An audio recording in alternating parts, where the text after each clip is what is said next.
Райса Атамбаеванын күнү бүттүбү? Сот системасынын мурдагы серий кардиналы сотту ага каршы көрсөтмө берди. Райса Атамбаеванын туугандары инвесторлордун менчигин рейдерлик менен тартып алганы сотто тастыкталды. Сотто мурдагы президент Алмазбек Атамбаевдин командасынын маанилүү мүчөлөрүнүн бири, сот системасынын мурдагы куратору, президенттин аппаратынын сот реформасы жана мыйзамдуулук бөлүмүнүн мурдагы башчысы Манас Арабаев тиешелүү көрсөтмө берди. ЖМКлар билдиргенде 2020-жылдын 21-сентябрында Бишкек шаарынын 1-май райондук сотунда Борбор калаанын Свердлов райондук сотунун мурдагы төрайымы Эльвира Жаркееванын коррупцияга айыпталуусу тууралуу атактуу кылмыш ишин кароо боюнча кезектеги жыйыны болду. Тергөөнүн версиясы боюнча 2012-жылы Кытайдан келген ишкерлер Бишкекте БЛС курулуш компаниясын түзүп, 280 батирлүү көп кабаттуу үйдү Diamond City элиталык турак жай комплексин курушкан. Бул компаниянын ээси Кытай жараны Гао Жинвей жана Кыргызстан жараны Рустам Ваюнов болгон.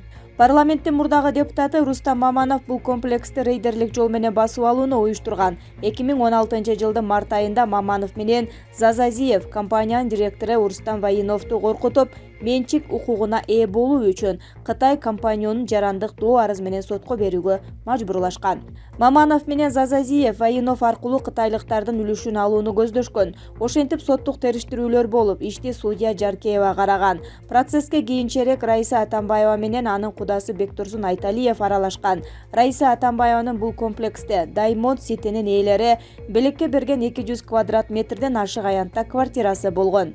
Бирок ал мындан да көптү каалап, Манас Арабаевден керектүү чечим чыгаруусу үчүн соттордун артынан түшүүсүн талап кылган. Сотто Арабаевдин берген көрсөтмөсүнө ылайык 2016-жылы БЛС компаниясынын иши каралып жатканда Райса Атамбаева бир нече жолу аны менен жолугууну суранган. Жолугушууда башка да адамдар, ошондой эле анын баласы Раис да болгон. Алар Арабаевден Diamond City боюнча ишти чечүүгө көмөктөшүүнү өтүнүшкөн. Ар бир жолугушууларда Атамбаева көшөргөн формада жолугушууну суранып, көптөгөн СМС билдирүүлөрдү жазган. Манас Арабаев мыйзамсыз иш-аракеттерге Райса Атамбаеванын өтүнүчү менен барганын мойнуна алды. Сотто Арабаев тергөөдөгү көрсөтмөлөрдө айтылган маалыматтарды тастыктап берди. Бирок соттогу көрсөтмөлөр тергөөдөгү көрсөтмөлөргө караганда ал да канча чоң салмакка ээ. Көрсөтмөдөгү маалыматтар Кыргыз Республикасынын атынан чыгарылып жаткан соттун чечиминде көрсөтүлөт. Юрист Константин Куценко рейдерлер менен судья Эльвира Жаркееванын ортосунда ортомчулук кылган. Ал жеке өзү судьяга 90 000 АКШ долларын алып барып бергени, ал эми Эльвира Жаркеева болсо рейдерлердин пайдасына мыйзамсыз чечим чыгарып бергени боюнча көрсөтмө берген. Элиталык турак жай комплексин рейдерлик менен алып алгандан кийин күнөөлөнүп жаткандар батирлерди арзыбаган баага эле жалган адамдарга сатышкан. Бир эле киши 15 квартирага чейин алган.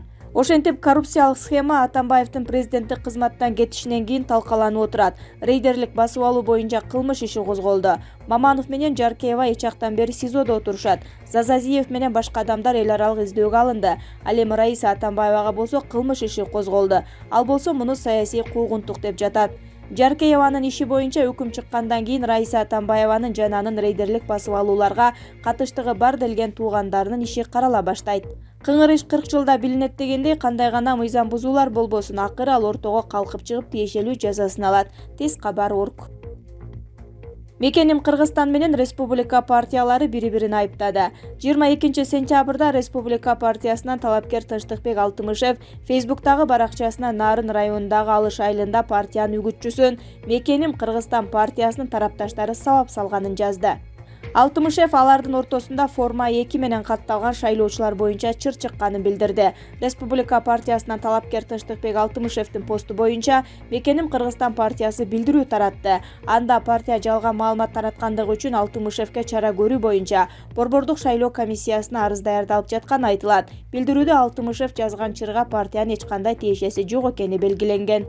Нарын областык ички иштер башкармалыгы Республика партиясынын үгүтчүсүнүн сабалганы боюнча жазык кодексинин 266-беренеси менен кылмыштардын жана жоруктардын бирдиктүү реестерине катталып сотко чейинки териштирүү башталганын маалымдады. Милициянын маалыматына ылайык, Нарын райондук ички иштер бөлүмүнө 22-сентябрь саат 12 чамасында 25 жаштагы Алтынбек Асеков аттуу жаран кайрылган. Ал ошол эле күнү таңкы саат 6 чамасында Алыш айылында Максат аттуу тургун тааныштары менен сабап кеткенин арызданган. Тергөөнүн баштапкы маалыматына ылайык, Алтынбек Асеков менен Максат тойдо чатакташа кетишкен. Көп өтпөй Максат ооруканага жеткирилген. Милиция Алтынбек Асеков Республика партиясынын, ал эми Максат Мекеним Кыргызстан партиясынын үгүтчүсү экенин маалымдады. Азырынча Алтынбек Асековдун ден соолугу жөнүндө маалымат алууга мүмкүнчүлүк боло элек. Борбордук шайлоо комиссиясы да азырынча окуя боюнча комментарий бере элек. Журналист Кудурет Тайчабаров Кыргызстандан чыгып кетүүгө аргасыз болгонун айтты. Бул тууралуу ал 22 сентябрда Азаттыктын эксперттер талдайт программасынын түз эфиринде билдирди. Тайчабаров өлкөдөгү мыйзам бузуу, криминалдык чөйрөнүн жарандардын укугун бузган аракеттери тууралуу жазган маалыматтарынан улам ОПЗга кабылганын белгиледи. Ал парламенттик шайлоого аттанган айрым партияларда Крим чөйрөнүн таасири бар экенин кошумчалады. Ички иштер министрлигинин маалыматына ылайык, Кыргызстанда Камчы Гүлбаев, Азиз Батукаев, Алмаз Бокушев түптөгөн 3 уюшкан кылмыштуу топ жана 1076 түрдүү кылмыштуу топ расмий катталган. Шайлоо 2020 Шыкмаматов БШКдан бардык форма 2 аркылуу каттоолорду жокко чыгарууну талап кылды. Бир бол саясий партиясынан Жогорку кеңештин депутаттыгына талапкер Алмамбет Шыкмаматов тиешелүү участкалык шайлоо комиссияларына номер форма 2 боюнча арыз берген кыргызстандыктардын шайлоочулардын тизмесине киргизүүнү жокко чыгаруу маселесин чукул карап чыгууну талап кылды. БШКга арыз жөнөттү. Бул тууралуу ал 24 KG маалымат агенттигине билдирген. Анын айтымында бүгүнкү шайлоолор административдик ресурстар кыянаттык менен пайдаланылып жатат. Ошондой эле буга чейин форма 2нин жардамы менен шайлоочуларды массалык түрдө сатып алуу менен коштолуп жаткандыгы айдан ачык көрүнүп турат. Буга укук коргоо органдары чара көрбөй, аларга көмөктөш болгондой болуп жатат. Акын Ормуков БШКдан партиялардын бирин шайлоодон четтетүүнү суранды. 22 сентябрда Борбордук шайлоо комиссиясы Темирлан Ормуковдун арызын карады. БШКнын арыз жана даттанууларды кароо боюнча жумушчу тобунун корутундусунда айтылгандай, Ормуков БШКга Биримдик партиясынын талапкерлерин каттоодон баш тартууну суранып кайрылган. Ал арызында партиянын депутаттыкка талапкерлеринин тизмесинде президенттин туугандары бар экенин билдирди. Ушуга байланыштуу партиянын каттоосун жокко чыгарууну суранган. Жумушчу топтун жыйынына Ормуков чакырылган. Ага мыйзам бузуу болуп болбогону тууралуу суроо узатылды. Ага Ормуков ушундай жол менен өзүнүн жарандык позициясын билдиргенин айткан, деди докладчы. Жумушчу топ Ормуков менен түшүндүрүү иштерин жүргүзүп, анын Биримдик партиясы боюнча өтүнүчүн канааттандырбоону сунуштады. БШКнын мүчөлөрү жумушчу топтун сунушун колдоду.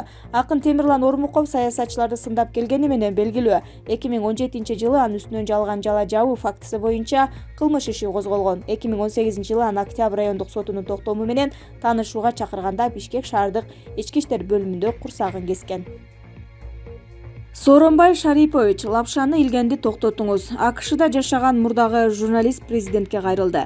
Америкада жашаган мурдагы кыргызстандык журналист Адилет Айтикеев 22 сентябрда президент Сооронбай Жээнбековго видео кайрылуу жасады. Анда ал президенттин шайлоо алдында добуш сатып алуу фактылары жок болуп жатат деген сөзүн сындаган.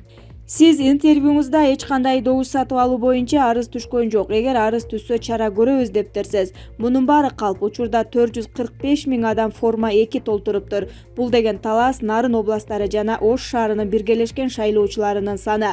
Ушунча сатып алуу болсо эртең кандай чыр чыгат билесизби деген суроо салган.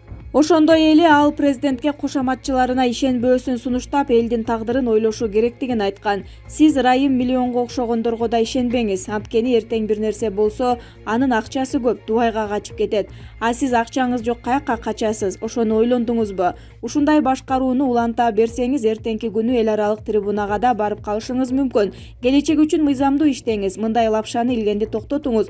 Урматтуу президент, деген Айтикеев.